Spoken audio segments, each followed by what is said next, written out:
یہ بہت اہم مسئلہ ہے کہ جس کو قطرے آنے کی بیماری ہو یا بار بار ہوا خارج ہونے کی بیماری ہو وہ نماز کیسے پڑھے گا. یہ ایسا مسئلہ ہے کہ لوگ بہت خون پیتے ہیں بار بار پوچھ کے, تو یہ بہت اچھی طرح سے سمجھیں, اور یہ اچھا ایک کلپ ریکارڈ ہو جائے گا تاکہ ہم آئندہ کوئی بھی یہ مسئلہ پوچھتا ہے تو اسی کلپ کا حوالہ دوں گا میں. مسئلہ خوب اچھی طرح سمجھیں. اس بارے میں ہمارے پاس حمنہ بنت جہش رضی اللہ تعالیٰ عنہ اور زینب بنت جہش رضی اللہ تعالیٰ عنہ کی احادیث موجود ہیں کہ ان کو لیکوریا کی بیماری تھی, بار بار ان کو بلیڈنگ ہوتی تھی. آپ صلی اللہ علیہ وسلم نے ان کو حکم دیا کہ وہ ہر نماز کے لیے وضو کریں گی اور اسی وضو سے وہ جتنی چاہیں نمازیں پڑھیں. تو اس سے علماء نے استدلال کیا ہے کہ کسی کا وضو ٹھہرتا ہی اگر نہیں ہے کہ وہ یعنی جب بھی نماز پڑھتا ہے تو نماز کے دوران وضو ٹوٹ جاتا ہے یا نماز سے پہلے ہی ٹوٹ جاتا ہے, تو وہ یعنی ہوا خارج ہوتی ہو یا پیشاب کا قطرہ نکلتا ہو تو بار بار وضو ٹوٹ رہا ہے, تو ایسا شخص پھر معذوروں کی فہرست میں داخل ہے. معذور کا حکم یہ ہے کہ وہ ایک وضو سے اس وقت کے اندر جتنی چاہے نمازیں پڑھ لے, فرض نماز بھی, سنت بھی, نوافل بھی. جب وقت ختم ہوگا تو اس کا وضو ٹوٹ جائے گا. دوبارہ پھر جب نماز کا وقت داخل ہوگا تو وہ نئے سرے سے نیا وضو کریں. تو جو بیماری ان کو لاحق ہوئی ہے اس بیماری کی وجہ سے وضو نہیں ٹوٹے گا. جیسے کسی کو پیشاب کے قطروں کا مرض ہے تو ایسا معذور کا پھر پیشاب کا قطرہ نکل گیا تو وضو نہیں ٹوٹے گا. ہاں ہوا خارج ہوئی تو وضو ٹوٹ جائے گا. اور اگر کوئی ہوا کا مریض ہے, اور میری چونکہ تھوڑی سی مزاح کی بھی عادت ہے, ہمارے مدرسے میں کچھ طلبہ ایسے تھے جن کو کوئی بیماری تھی, وہ نا ان کی ہوا بہت خارج ہوتی تھی تو ان کو وہ الگ سے وہ نماز پڑھتے تھے.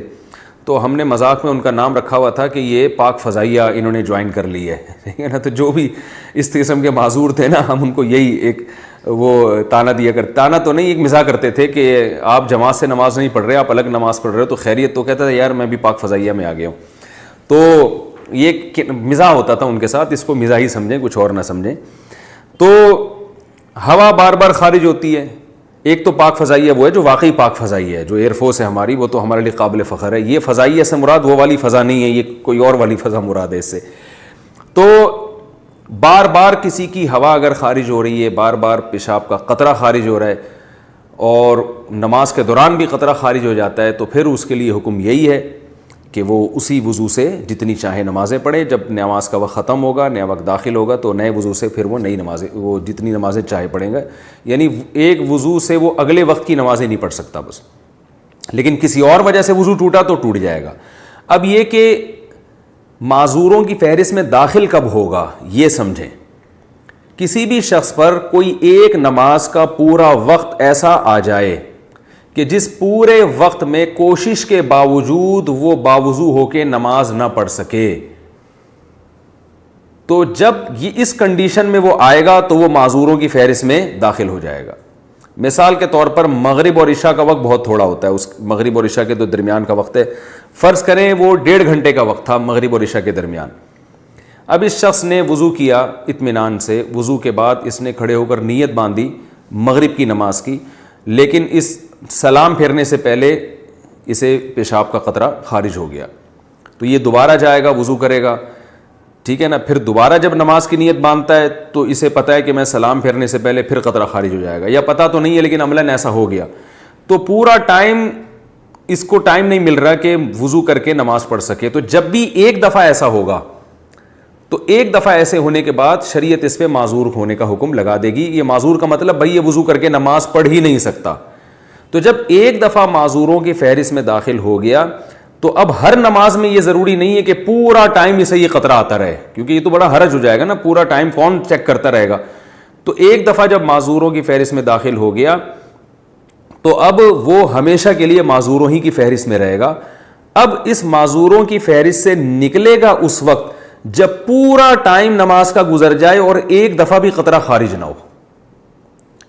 یعنی آپ یوں سمجھ لیں کہ مغرب سے عشاء کے دوران اس نے تجربہ کر کے دیکھا کہ بھئی میں پورا ٹائم گزرتا ہے نماز نہیں پڑھ پاتا میں, اور وہ قطرہ خارج ہو جاتا ہے, تو یہ نوٹ کر لے کہ بھئی میں معذوروں کی فہرست میں داخل ہو گیا.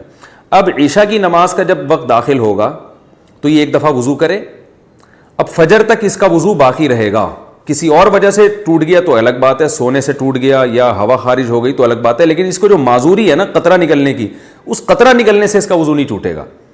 تو اب یہ نہیں کہ اب یہ عشاء سے لے کے فجر تک چیک کرتا رہے کہ ہر تھوڑی دیر میں نکل رہا ہے قطرہ، نہ، ایک دفعہ تو چیک کرنا پڑے گا اس کو کہ پوری نماز کے ٹائم میں قطرہ نکلتا رہتا ہے. لیکن جب ایک دفعہ یہ اس فہرست میں داخل ہو گیا تو اب پوری نماز کے ٹائم میں ایک دفعہ بھی اس کو پیشاب کا قطرہ آ گیا تو یہ معذور ہی رہے گا. یعنی معذور کی فہرست میں داخل ہونا تو مشکل ہے، داخل رہنا مشکل نہیں ہے. یہ خوب اچھی طرح سمجھیں، جب داخل ہو گیا تو اب داخل ہی رہے گا. اب یہ صحت مند لوگوں کے حکم میں اس وقت آئے گا جب پوری نماز کا ٹائم گزر جائے اور ایک دفعہ بھی اسے قطرہ خارج نہ ہو تو ہم کہیں گے اب یہ ٹھیک ہو گیا ہے، کیونکہ پوری نماز کے ٹائم میں ایک دفعہ بھی قطرہ خارج نہیں ہوا.